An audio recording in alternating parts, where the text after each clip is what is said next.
last class we discussed about a singlet system and doublet system. Particularly the differences between singlet system. I explained about that. Now today we are going to discuss about the singlet system deeply. The singlet system has a certain definition. Only one side aspect recording system is called singlet system. Only one side aspect recording system is called singlet system. A transaction or every transaction has two aspects. One is debit, another one is credit. For example, sold goods to Ramu for cash. So what is the entry? Cash account data to sales account. There are two aspects. Every transaction has two aspects. One is debit, another one is credit. Here only one side aspect recording system is called a single entry system. Is correct? Yes.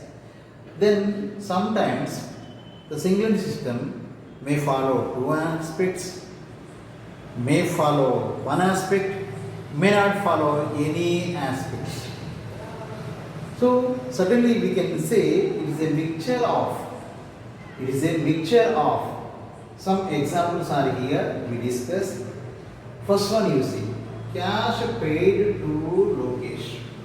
Cash paid to Lokesh. Rupees 10,000.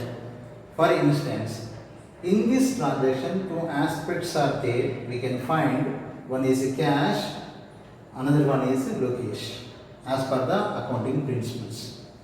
So here cash is credit and Lokesh is debit. Cash is real account and Lokesh is personal account. As per the personal account principles, debit the receiver and credit the giver. Lokesh is debit because of he is the receiver. We are paying the cash. As well as cash is going to outside as per the real account principle. What comes in debit and what goes out credit.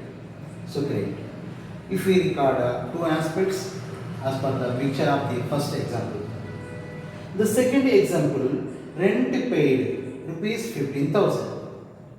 So here we are allowing to record only cash. Normally entry is rent account data to cash account.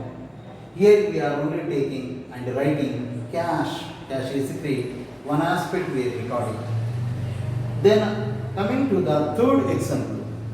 Here the depreciation on fixed assets, depreciation on machineries, depreciation on furniture. Certain amount is here, but we are not recording any entry. So this is the mixture of the single entry system. So normally, mostly the single entry system, it records only cash aspects and personal accounts, particularly debtors and creditors. It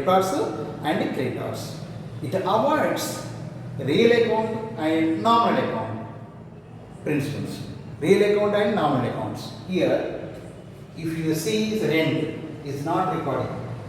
Rent is a nominal account. Is it correct? Yes, rent is nominal account. It avoids real and nominal accounts. Then coming to the features of the single entry system. The characteristics of a single entry system. Here you see number one. Common to keep only personal accounts. Already I explained. I told here the common to keep only personal account, particularly debtors, creditors. How much due from that person, how much due to that person should be recorded in the single entry system. That is personal accounts, particularly personal accounts. Then it avoids to record real account and nominal accounts. Real account and nominal accounts. Then next, it records cash receipts and cash payments.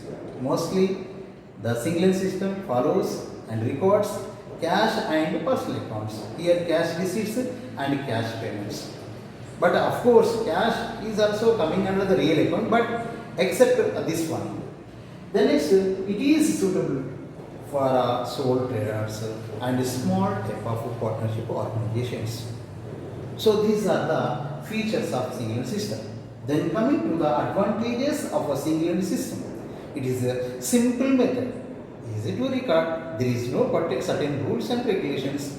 So that's why it is a simple method and less expensive method. Comparison of the WM system, it is having very less expense.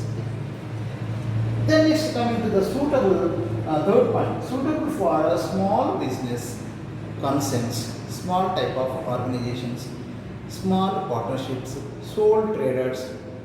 Okay, this is the third approach and easy to follow. There is no certain restrictions. There is no certain rules and regulations. Easy, we can follow. Everyone, they can become. The next, ascertainment of the profit or loss.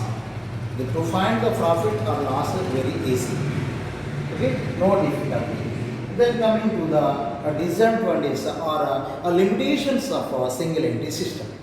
There are certain limitations. Number one, you see, it is unscientific method. It is unscientific method because of no rules and regulations. If you take a Dublin system, that is a scientific method. Certain rules and regulations are there. Okay, debit and credit aspects should be recorded by the Dublin system. Here only one aspect. That's why here unscientific method and also it is incomplete system. Incomplete system. Okay. Then next you see the second point, the trial balance is not preparable. The trial balance cannot be prepared with this method.